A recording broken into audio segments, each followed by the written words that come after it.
So if you're curious on ways that you can go beyond exceptionalism or needing to perform for the white gaze, then this video is for you. Hi, I'm Brittany Rochelle, and I'm an anger alchemist, teaching you how to alchemize rage to live a magnificently melanated life. And today we're talking all about freeing ways to go beyond performing for the white gaze.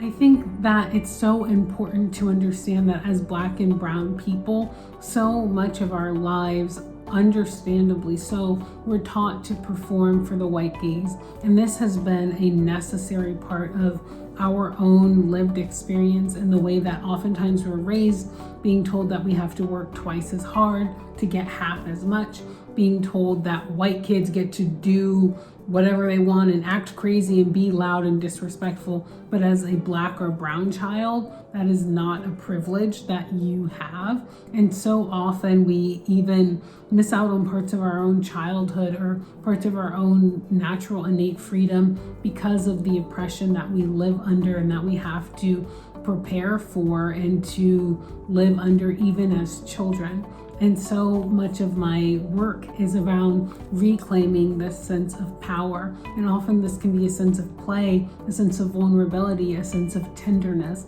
And I'm excited to share this with you in this video. So one of my all-time favorite people in the world, Gabrielle Union, talks about in her book this desire to be what she calls like a super Negro, to be amazing, to be the best at everything, to get everything right, to perform, to never let them see you sweat, so to speak, and to really constantly be on guard and to be exceptional. Chris Rock has, I tried to find this, but I can't find it, where he talks about like to be true, to have true equality would be to have, instead of like Black excellence or Black exceptionalism, or you have to be like the second coming of Barack Obama in order to be worthy or good enough, or you have to be a Harvard educated and have all these degrees. But what if you could just be like Black mediocrity? Like what if you could just be a normal person who is not an Ivy League PhD educated person and be treated with basic dignity and respect?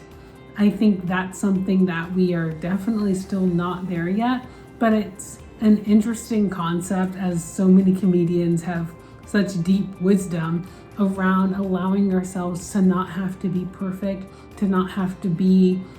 the most incredible, best person ever, to not have to be incredibly talented or to work twice as hard or to do things way beyond and be this exceptional person, and allow ourselves to experience relief outside of needing to perform or needing to prove our own humanity, our own dignity, our own articulation to people who will truly never see or acknowledge our own humanity because of their own issues. And in my own life, I've seen this so deeply ingrained, and it's something that I continue to work on, and to strategically allow myself the space where I don't have to be exceptional, where I don't have to make the best YouTube video ever or be perfectly like lit and have makeup and have highlight and have all the things going on, and to know that me just as I am is worthy. And it's been one of the privileges of my life to be able to work with clients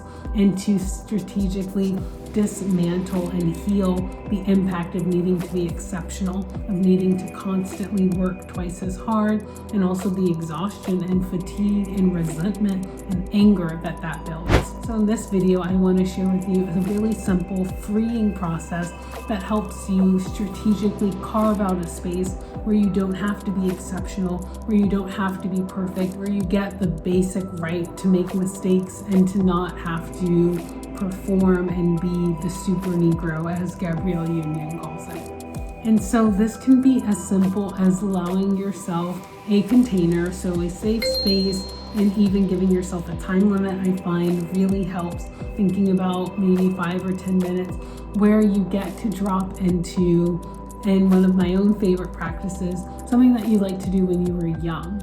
Maybe this is drawing, maybe this is coloring, this could be dancing, this could be painting, this could be playing video games or playing sports, something that you get to strategically do to really call in that sense of play, that sense of levity, that sense of creativity and innocence, where you are not strategically doing this to be the best ever and to show all the white people that we can do something that they think we can't do, and where you're not a part of a larger, liberation narrative, although we are definitely a part of a larger liberation narrative that I find in myself and in the clients that I work with, to give ourselves the space and the permission to play and to not need to be exceptional can be one of the most healing, restorative, and deeply empowering acts that we can do. So it's pretty simple, but it's super powerful if you strategically cultivate this sense in your own life, doing this practice for 7 to 14 to 21 days of giving yourself this permission, even in these very contained space. It can be really, really beautiful. So I invite you to try that on. If you want to get even more amazing free content, check out my free ebook, Melanin and Reclamation. Or if a lot comes up for you around play, around letting yourself not be exceptional, around not even knowing how to start to do that, and online coaching seems like a good next step for you, I have the link in the description box below around how you can set up time to essentially work one-on-one with me and to see if we're a good fit. Either way, I hope that you explore and give yourself permission to not have to be exceptional, to not have to be the best, but to get to be your own authentic, beautiful, natural, radiant, shining self. And let me know how that goes for you.